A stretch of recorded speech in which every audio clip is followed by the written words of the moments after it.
Hey, what's going on, car enthusiasts? This is Wes from Your Car, Your Store, and I'm here with my man John, and he's going to be giving us the backstory on his Lotus today. So, John, the floor is yours. All right. Well, I appreciate it. Again, name's John.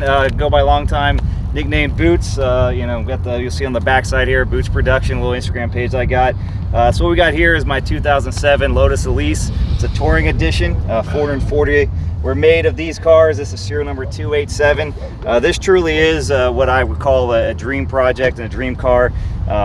Lotus was always my first dream car, the one that I used in video games. Every time I would see it on the road, I would be like, oh man, there's an amazing car, and that's the one that I wanted to always get.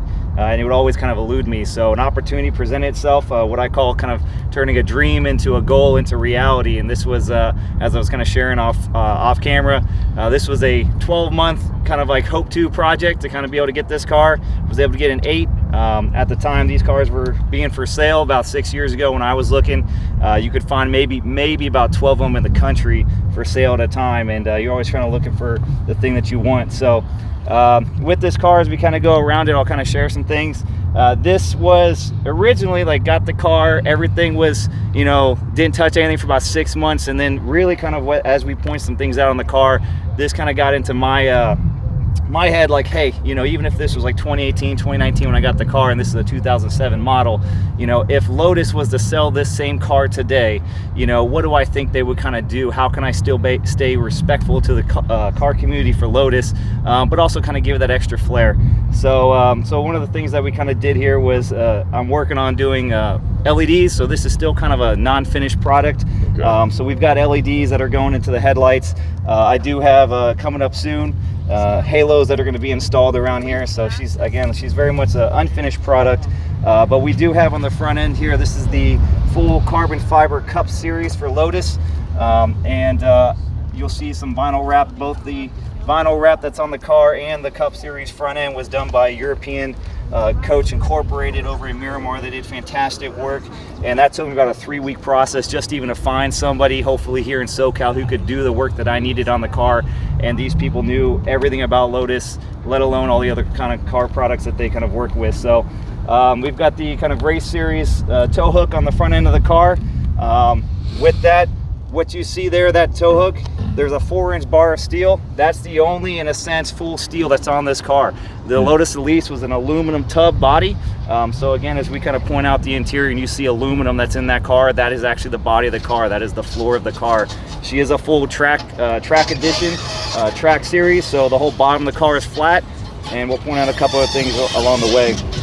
She's rocking 16-inch wheels on the front, 17-inch wheels on the back. This is a daily driver. Something else I'll point out is, when we just kind of met, again, I said off camera, this I just completed a few weeks ago, I'll put it up here, 8th cross-country trip with the Lotus Elise. And for those that don't know, this is a no power steering, no cruise control, 6-speed manual, basically an adult go-kart is what I kind of call it.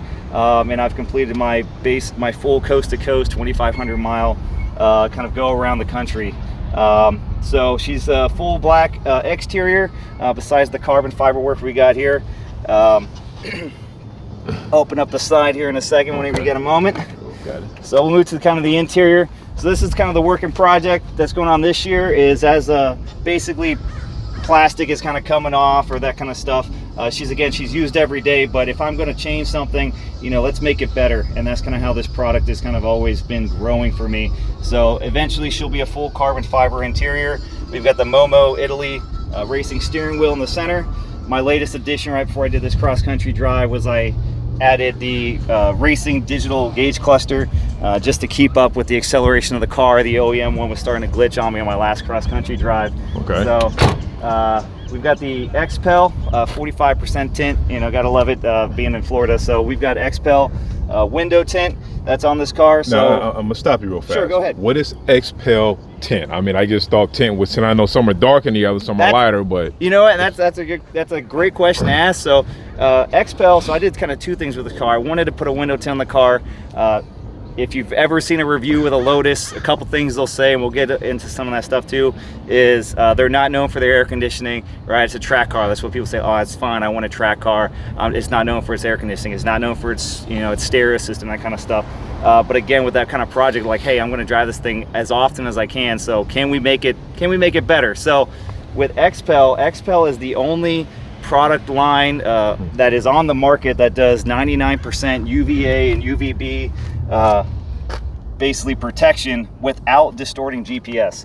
And since I do a lot of cross-country drives, and there were some areas where before I would drive, I would basically get no GPS on my phone and do offline maps and that kind of stuff. So this is the only product on the market that does not distort GPS, unlike 3M and some of those other window tint products that are out there. And that was kind of why I chose that. Also, a buddy of mine who runs One of San Diego, does custom vinyl, custom tint. I wanted to support his business. Support your friends is what I always like doing. Okay. And so that was a product that he was also kind of putting out there, and so I was proud to have it on the car, but also proud to kind of exploit it as well. You probably won't be able to see it. I'll open this again. Okay. But as we're kind of looking at the interior of the car, she's very bare bones. Again, the aluminum you see, there's aluminum. Yeah. The bottom of the car, literally right underneath the carpet there, is the actual bottom of the car. And we talked about before as well, like, hey, these things aren't known for their speakers. They're not known for their stereo system. But if I was to kind of pull out right behind the driver's seat, what we did is, hey, when I'm going like 60, 70 or whatever, the top does come off. If I want to take it off, I have a soft top for the car. But I still would like to hear the sound of the music if I can. So worked with a whole bunch of different kind of retailers, and we decided on.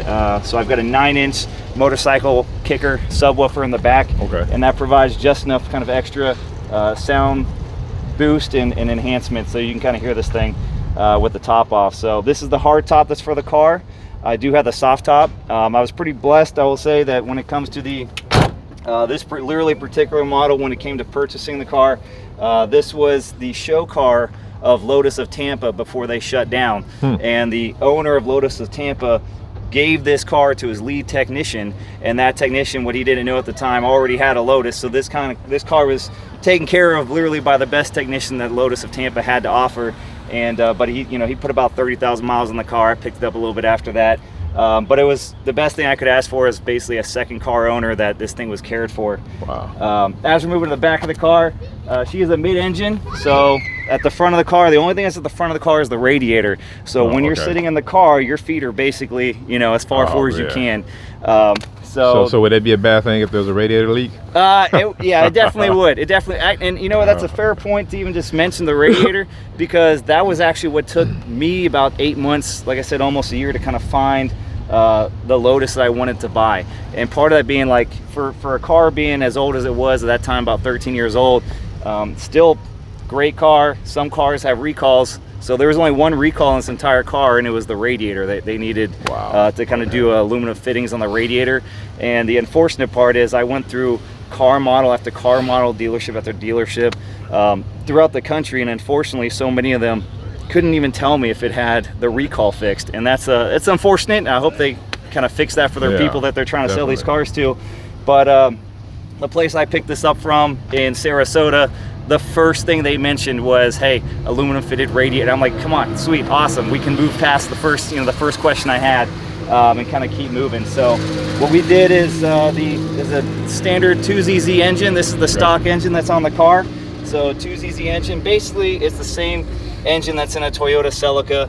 But what Lotus did to it is they took this engine to Yamaha, they tuned it up, so this thing being a mid-engine car, when this car hits about 6,200 RPMs, it's like a whole other beast, and she'll scream all the way, to about 8,000 RPMs, and then you can kind of shift from there. So what we did as well is I added a K&N air intake, just gonna give that extra kind of airflow coming in. So that's where you'll see these side panels, the carbon fiber side scoops, in the sense that I have on the car. That's what that's kind of doing, is bringing extra of that into it. So besides that, pretty much the rest of it is still stock. Some of these extra pieces that I've got on the car that seem like, hey, I don't see that on a Lotus today, or when I go look at pictures, I don't see it on a Lotus. So again, this has kind of been a dream project on, hey, if I would kind of do things today, what would I do?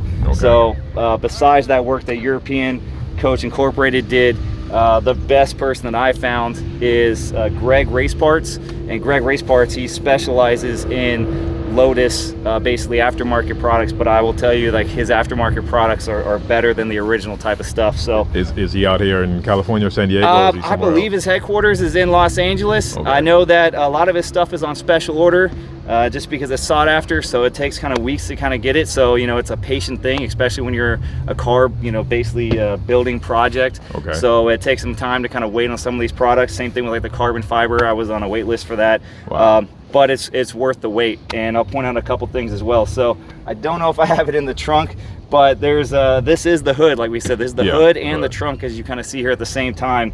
And there's basically just like a little dipstick that kind of holds it up. And Lotus, for what they say, was they were just trying to like keep lightness, and that's kind of part of their motto. Yeah. You know, add lightness is what they're always trying to do.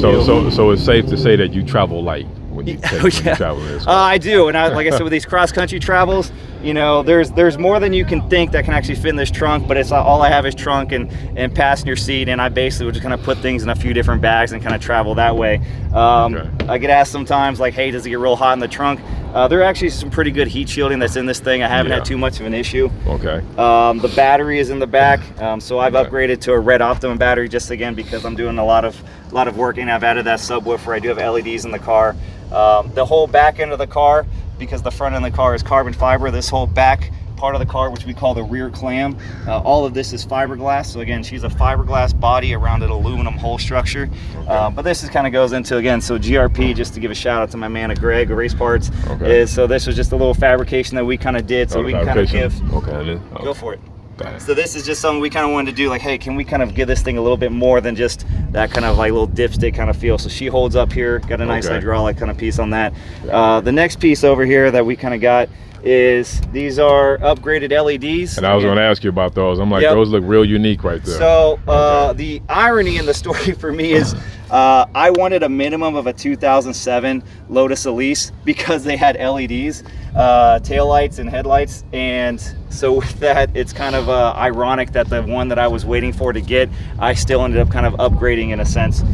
So these were kind of based off of a Ferrari that I knew that I had a friend who had a Ferrari, and they kind of made this. So this is the version 3 model, basically the prototype that kind of came from that, and they've got a version 4 and gets better. So you kind of learn along the way. Some of these cross-country drives I've done were in the heat of the summer in Texas, and so some of the little glue and kind of stuff like that came off, so we've kind of fabricated. So anybody that you know that's kind of done rallying or that kind of stuff, you have to kind of have tools on the go so you can kind of keep going. So I usually always travel with a little pack that's got, whether it's got some kind of a filament glue or something, or you know, tape, just because when I'm driving cross country, that's kind of my version of doing a cruise or a rally. I'm trying to get to my destination. The journey's part of it, but we learn as we go with the car as well.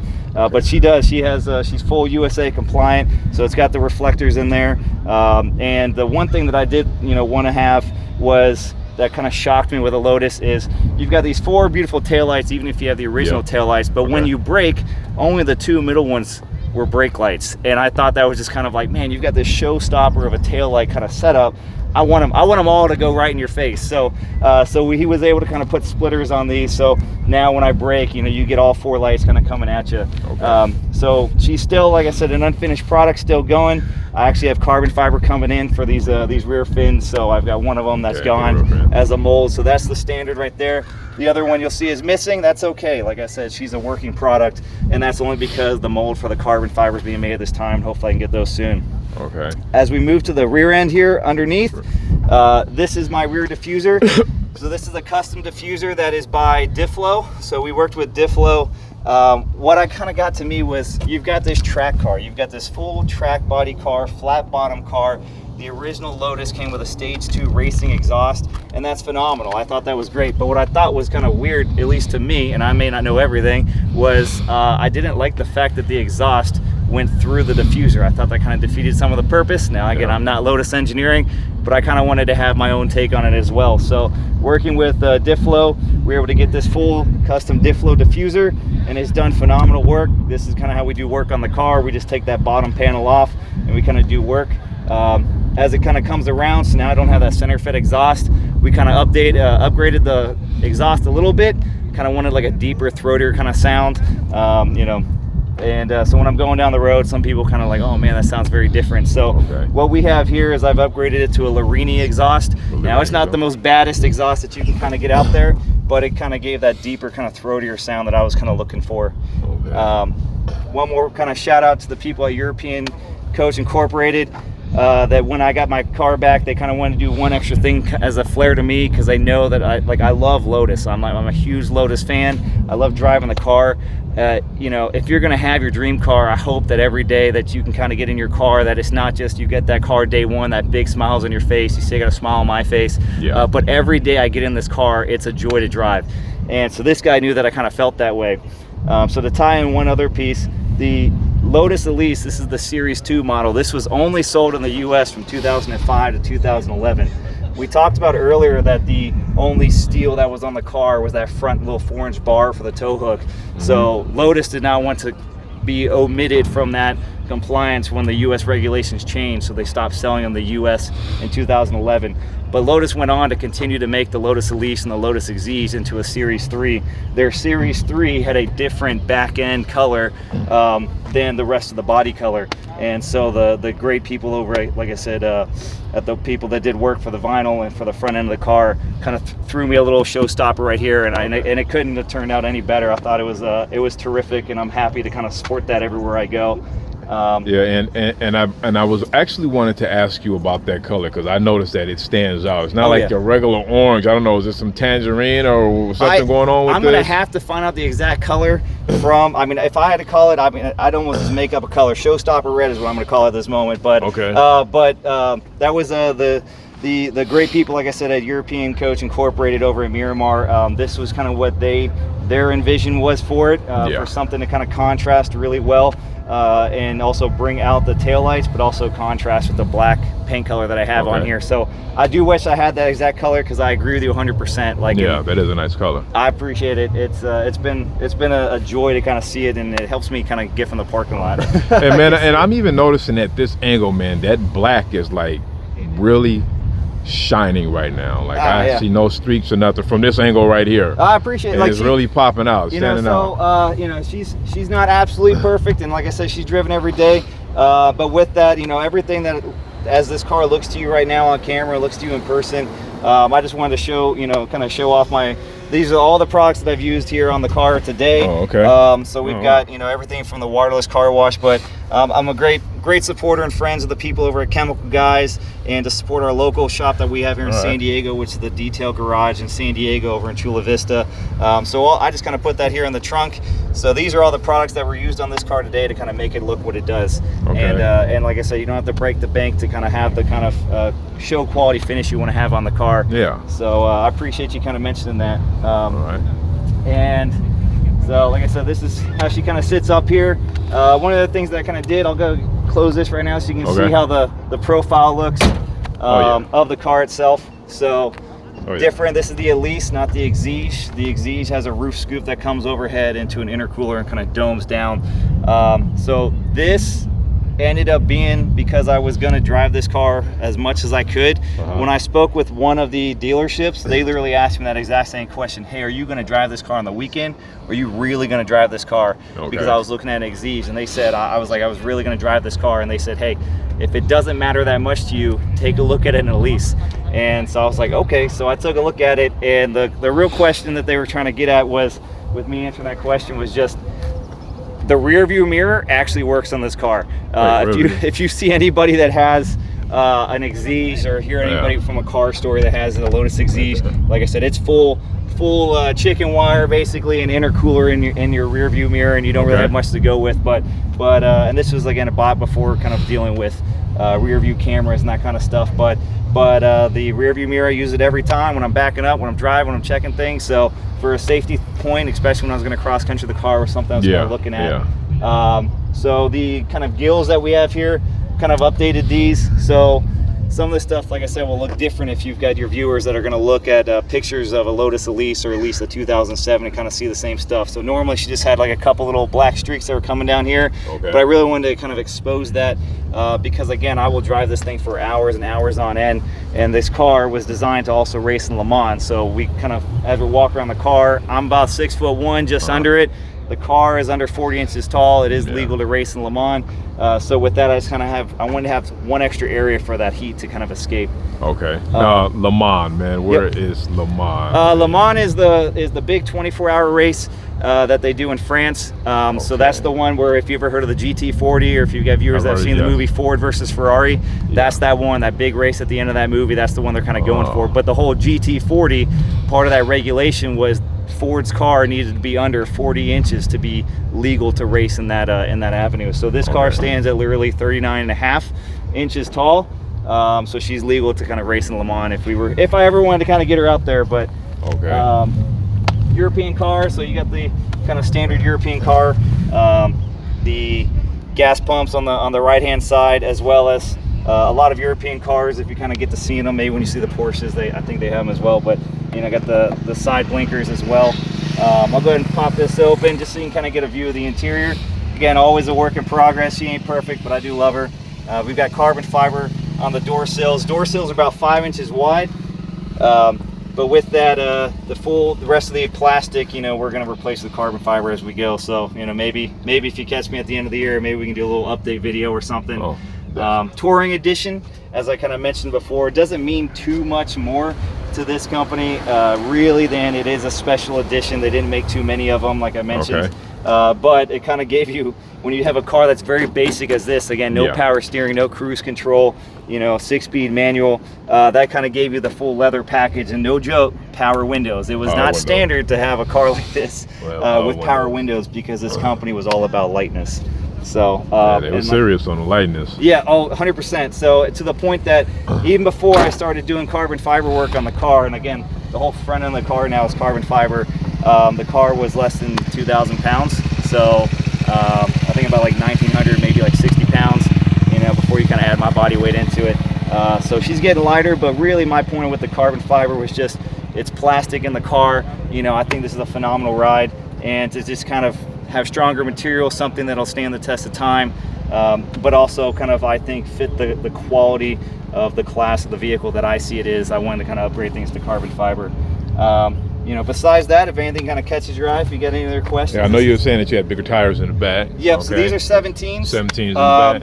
And I originally did ride with what you have in the owner's manual, which she was designed to run, she's a performance car, so she was designed to have performance tires. So I was riding her on semi-slicks, and again, I said I got this thing in Florida, so it was fine until a day that it would rain, and I would have people that would work, you know, that I worked with, and they would literally tell me like, hey, Boots, it's raining today, you know, and I would go check outside. I'm like, dang, you're right. So literally I would have a whole alternate route if I was driving this car to get the 45 miles from work to home when I was living in Florida, just because, like, you know, just to avoid the hydroplaning. So I would take side roads with kind of more of a grip to it. But after and I did do that on my first cross-country drive, and it was in the summer, it was in July, and that was pretty intense. So I just gave it a shot and just swapped over to regular full season road tires, and I haven't noticed too much of a difference. She'll still take off, but at the same time, you know, I've got something I can feel safer with on the road, because I drive this thing everywhere. So what's that from, how fast can you get up to? What's that, from 0 to 60? Or 0 to 60. So stock, she's 4.2. I need to get mine dyno tuned. I definitely do. I have people keep saying it because of some of the extra work I've done around the engine. But she's probably still sitting around like 4 seconds. She's got a top speed of 165. But I will tell you that like I said, the acceleration I have, you know, we're gonna get her checked out hopefully sometime this year. Get her see what she's really pushing, because it was enough that I will tell you that I did kind of upgrade to the. We got some nice rides over here. But I did kind of update to the digital racing gauge that you can use. So I have like 6 different modes on my instrument cluster, and one of them is a track edition, and that was really just because the acceleration I have is faster than stock, is all I will say. So it was more than enough that the analog cluster could kind of keep up with. So how fast have you taken it up to, man, outside of the track? Okay, I'm gonna say this because I had police officers with me, and they kind of gave me the go-ahead. So I'm gonna give a shout out to the Florida Highway Patrol on this one, and we'll just kind of leave it at that. But COVID was a difficult year for all of us, and not many people were kind of working outside of home. And so I was having to drive. I was what they called mission essential to the city that I lived in. So I was driving along with first responders and stuff trying to get to work. And while I was on the interstate, there was myself and a Porsche. I think it was a 911. And then this cop kind of came by and he basically said, "Don't go, don't go in front of me." And then the cop just took off. So, it may have possibly said, like 140 on there. We'll never know. Yeah, but I will tell you that as fast as I took the car, I was so happy that it actually, at that point, it doesn't have the the no power steering, because like I said, she's an adult go-kart. So when I'm driving this car, like it just locked in. So when I was driving it, it just went straight lines. Didn't have to worry about anything. I'm not gonna say tunnel vision or anything, but she stayed exactly where she needed to, basically on a race line, which was awesome. Nice. Yep. Nice. All right. Does it have good gas mileage? I mean, I know you say you travel with it a lot. See, I like that. This is good. With that, this car actually, so she has like a 10-gallon tank. Okay. And some people are like, oh my gosh, that's low. But I get, when I'm in the South and I'm driving, you can get 93 octane, 95 octane, more regular at your local gas station. So I can't say if it's just the difference of the weather and the humidity over there, or if it is the higher octane. But when I'm in the areas like that and that are flatter than here in California, she'll get about 35 to 37 miles per gallon, which is impressive, because I'll go cruising with friends that have like Lamborghinis and McLarens, and they'll get 8 to 12 gallon or miles per gallon, but they have a 25-gallon tank. So we'll go about the same range on a tank as some other supercars that are out there. Okay. But here in California, she ranges between about 22 to 27 miles per gallon, and still can't really kind of bother that. But she does take premium, and so if I can get a higher octane, I would love to get that. Yeah, you'd be good to go. Yep. Okay, man. What's the one thing you hate about the car, man? There's always the car that has that one issue all the time, and it's like a pain in the butt. You can't seem to get around it, but it's there. So that's a great question. And that's a great question to ask, because like I said, like she's a dream car, and I got her, and so even like I said, having this car for years, she's fascinating to me. I think the one thing I would say, at least first to me, is I have no problems getting in the car. I had a buddy of mine who gave me a t-shirt that said "How to Exit a Lotus." I probably should have brought it, and it's a Lotus and then a guy doing cartwheels. But I'll go ahead and I'll show you over here. And so this is why we're going to upgrade to carbon fiber seats. And this is, like I said, I don't have too many issues with the car itself. We've done some things that I changed to it, not to say that I hated about it, but I'll be honest. Let's take a look right over here. I just wish they kind of came up with something a little better than this. And I know that's very cosmetic, but every time you get in and out of this car, you're kind of ripping the interior. And that's pretty much it. If I could say literally just one other thing besides that's gonna, like I said, more cosmetic. So is it more of the, well, you just said cosmetic, so is it more the interior, or is it the bucket seat, because it's sitting so low that you're having to kind of scrape yourself up as you get out? What if it was I don't have too much of an issue with the kind of getting out part. I just wish, like I said, that the seating was a little better, and that's why I'm just I'm basically just going to remove the fabric from that by just getting carbon fiber seats at some point. I didn't point out one thing, but actually the thing that just kind of came to mind, not in a sense more of a cosmetic, but if I was going to say more on a design of the car, I love the top. So this is the hard top. I've got a hard top and a soft top. The soft top just kind of goes over, so she bevels up, right? So if you're racing it, your helmet can fit. I've had somebody as big as 6'4" sit in the car. Okay. But the one thing I would kind of say is, if they could have, because they do exist, is if the top could split in two, maybe down the center, some other way that if I had a hard top, I could basically put in the trunk, would be awesome. Because like a T-top type of thing, yes, right? Like a T-top. Like I would have been, and you already have the bevel here, so I would have been, I think that would have been something that would have been a better sell, I guess you would say, because the process, to kind of point into that, when this rain season kind of gets away, and we kind of get more of that sunny weather, I'll take the top off and I'll put the soft top. The soft top's great because it basically, what I call, rolls up like an accordion. It's got two little clamps right here. It's got a couple of plastic kind of rib pieces, and then it kind of attaches to the other side. So you pull those clamps, roll it up, and you can put it right in the trunk, and you get the best of both worlds, is what I'm kind of getting at. But with this hard top, there's about 5 different pieces, depending on how good you are with like a speed wrench, can take you anywhere from 5 minutes to probably 25 minutes to take this thing off. Okay. She's actually kind of a beefy weight to it compared, like I said, when you say the whole car total weighs less than 2,000 pounds, the top of this car kind of weighs a little bit. I don't know if you can kind of see it, but I do have, like I said, in addition to the carbon fiber, we were trying to upgrade with Alcantara, so I have Alcantara here on the sides here, but up here on the headliner is Ferrari Alcantara, because I knew that, again, before I got the window tint with that 99% reflection and blocking, the first thing I did was actually we redid the headliner on this thing. Now Alcantara, that's the first time I've ever heard of it. Okay, so the best way I can kind of put it is, it's like a sporty version of like suede. It's like car suede is kind of how I can say it. Got it. So, you know, instead of, you've got leather, you've got cloth, you've got faux leather, you've got all these type of things. So this is kind of, in a sense, if you kind of give it like a sports car kind of suede kind of look to it. Is it something that might be a little bit more tougher than suede because it's a sports car or something? Or? And I wish I had a little bit more stats on that. But what I can say is that, you know, it's a very, very fine felt, and it contrasts really well. The one that I have on the steering wheel is actually like a test mold. And I guess I'll kind of bring it to another point that I have with the car. But so this one's kind of all faded and everything. And this was the first one that I did, was like, hey, I kind of wanted to do Alcantara on the car. And so with that, I kind of got like a test mold. And this is a perfect example of, again, what that UV protection can do, because that's before it. So this one was literally just designed that, hey, with the amount of exposure to sunlight and UV rays, you know, this is how fast it will kind of fade before you go and pay for a full product. And so with that, that was when I realized, like, hey, let's go ahead and upgrade the quality of the product itself. And I see you got the windshield. I'm looking at that. Well, I'm looking at the windshield blade wiper. So those suckers work right. I'm loving this, because like there's normal things that I usually kind of say with people as I walk around the car. And I'm glad you're picking on the stuff that I haven't kind of mentioned.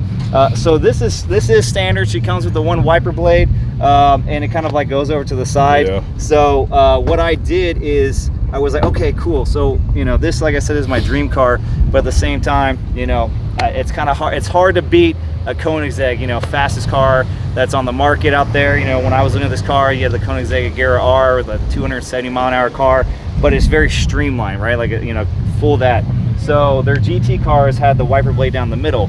Now, a lot of things that I've done with the car, between whether it's just changing out changing out the taillights, moving the wiper blade, there's great forums out there, and I love the car community for that, because we kind of come together. So car forums, basically kind of like chat rooms online. We're like, hey, I had this problem with my car, you know, this is how I fix it.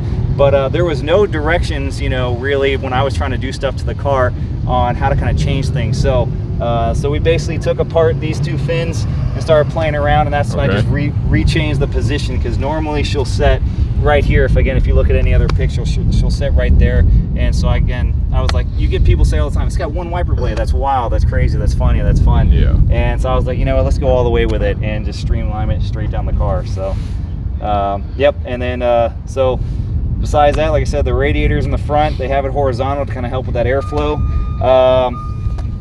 I'm not gonna say it's a hate thing, and we talk about the cross-country driving. I will, whenever I'm driving into a city and I'm on the interstate or kind of going into that type of environment, especially a rush hour environment, you have to drive a car like this similar to like a motorcycle. And I say that as in, I never ridden a motorcycle before, but I can guarantee you I kind of know what the feeling's like. And what I'm kind of getting at is, she's an air-cooled system. She's a mid-engine car. You've got the radiator here. The door sills are on the side, and like we said, they're about 5 inches wide, and that's kind of giving all that extra airflow to the back. So when you're either going at slow speeds or you're definitely in standstill traffic and that car's not moving like a motorcycle, you have that airflow to help you kind of move. This car will begin to kind of get to that overheating range. You know, we talked about how fast I've driven the car. I won't mention how non-stop I've driven the car, but I will tell you that she will stand the test of time of a 24-hour in Le Mans race and not overheat. And it's just wild to think that you could run this engine, I'll just say, for like 24 hours straight, not overheat, stay at an optimal temperature, but you have it sit, you know, 15 minutes in standstill traffic in Phoenix or El Paso or San Antonio, and she'll immediately kind of start boiling. So always kind of stay in the right-hand lane just to grab a quick exit. And like I said, I'll just take side roads, I'll take back roads. You know, life's about the journey anyway, so I'll just kind of do it with that. All right. And one of the things that I was noticing is, These right here, they stick out pretty wide, man. Yep. So now, are they auto adjusted for the inside, or do you have to roll the window down and adjust them if you're on the road? Exactly your second point. So they, so you know, some people call them gloves, you know, because they kind of stick out like hands. Yeah, they do look like those snow mitts. That's actually another thing that I actually have on my plan is to upgrade these. There's a GF Williams, who's another avid Lotus fan and entrepreneur with some stuff that he's done on upgrades to his car over in England. He's a big car photographer, but he actually designed his own stock that's very sleek, and it just kind of comes out, bevels up, and it's got a small little small little side mirror over to the side. So I would like to do that. These are the stock side mirrors that are on the car, but it is exactly as you kind of saw or mentioned too, that I literally will have to put the window down, you know, reach over and just with my hand, and if I don't think somebody's there, you're literally kind of moving that thing around. If I was to get in the car, and I have no problems getting in the car to show you guys, you know, what it's like to get in the car, but I'm just saying, I've literally had to, if I'm driving, right, you know, you mainly have to adjust it. So the car is small enough that you can reach out to the other side mirror and kind of change it. Well, it's only small enough because you're like real tall. I mean, man, that's also part of it. You're not wrong with that as well. Yeah, you got the long arms for the reach. Yep. With one point as well with that, with Lotus, with this car, you know, one of the big mottos or long time phrases that goes with a Lotus car is their kind of caption or their motto is for the driver. So this is a driver's focused car, you know, focus on the road. Yeah. Again, we talked about the 6-speed manual, the no power steering, the no cruise control. I'll go ahead and open this one more time so you kind of get the interior on this. So along with being for the drivers, it's actually for the driver as well, that this interior is 60/40. So 60/40. She's split off that. You've got the gas pedal right here, the brake pedal, the clutch, and the rest pedal. But what they kind of did at the same time is, so your passenger has just enough room to kind of put their feet, and then they're kind of done. That's all they kind of get. Because I'm not saying they're an afterthought, but hey, this car is for the drivers. Yeah, that is small. It is. Huh? It is. Noticed that. It's compact. It definitely is. And I'm a full adult male, I'll say, and I've traveled up to LA with a passenger. You know, so I've gone like 90 to 100 miles with somebody else in the seat, and you know, it's what I would say is it's a great car to drive, but I wouldn't have your mom be in there, you know, because you're fine until you get to 5th gear, and then I always tell people you're kind of like, hey, I'm grabbing your kneecap a little there. But with that interior, she's split off, like I said, 60/40, so she'll be sitting like this. So the cool part is when I'm driving, my gas pedal, the foot that I always have on, is literally streamlined center with the car. So if I want to know where my placement is, this car, you know, at its time was the best handling car in the market. She looks fast, and we talked about our top speed of 165. You know, the XZs and their Cup Series obviously go faster and more horsepower, but this car it was designed to be the best handling car, and it definitely is. And so with that, if you have anybody that has a rear engine or a mid-engine car as well, one of the things that makes it different is when everybody else, and this is kind of where that best handling kind of raceability comes in, when everybody else is slowing down into an on-ramp or a turn to kind of make something, I have to be able to power through. So I'll shift down, but I need to have power in that car, keeping everything moving and momentum. So that's kind of the cool part as well, is with that best handling that you get with that no power steering, I'm also speeding up into the turn, which is pretty fun, pretty impressive as well. So can you start it up for us, man? Sure. She's a 2007 model, you know, so I'll say that.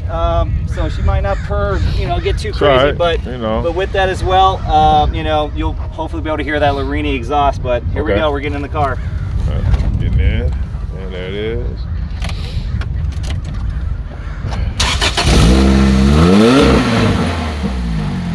That's how she sits. That's a cold start. All right. That's how it looks sitting in it. But again, nice the power windows do work. We kind of sit in here. You know, I got full range of view over here, but with the soft top, you get a little bit more height. That's it. Like, I mean, I wish I could tell you where my feet go, but basically where that radiator is where my feet are at. Oh, man. And this is her. So, and we've got the digital gauge cluster in here. Yeah. And like I said, she's a cross-country beast, so she's got a couple little things in here, so I can put my phone and have some extra details or my GPS. So okay. So this is her, man. Okay. So my last question for you, man, is when you get to that ripe old age and you can't drive anymore, who gets the keys? So I have I have 4 kids. Okay. And I've got a boy, girl, boy. And believe it or not, my youngest daughter, she's only now about 5, but she was the first one basically to kind of sit in my car. And I've got some, cherished memories with each one of them. But she's the one that kind of like is more fascinated than anybody else. My other kids are actually just starting to kind of figure out what kind of car daddy's got, because they're finding out that the posters that are on the walls are actually not just some random car. It's actually some great photography shots that have been of my ride. But if she wants it, it's hers. And I get a lot of people saying, like, enjoy that car before sciatica hits, and I will. That's all I can kind of say. Yeah, sciatica. Yeah. So until the back goes out, this will be it, and we'll see what kind of goes from there. Fun moment, like chilling in here right now. If I'm resting at a traffic light, again, a small car, 1 wiper blade, big dude sitting in the car. This is how I'll kind of sit. Like, basically my kneecap almost comes level with this thing, but I'm kind of chilling. No cruise control, but when you're going at a constant speed and you're literally just going for 180, 200 miles at a time, she's very responsive. So my foot's right on the gas pedal and it doesn't really change at all. So that's about all I got, man. Unless you've had terrific questions. Man, I think I've asked about everything that I can ask, man. So you gave a lot of detailed information about the Lotus. And I think the audience is going to be pretty hyped up about it. So, man, hey, man, I just want to thank you for giving me some time out of your 24. Greatly appreciate it. I appreciate it, man.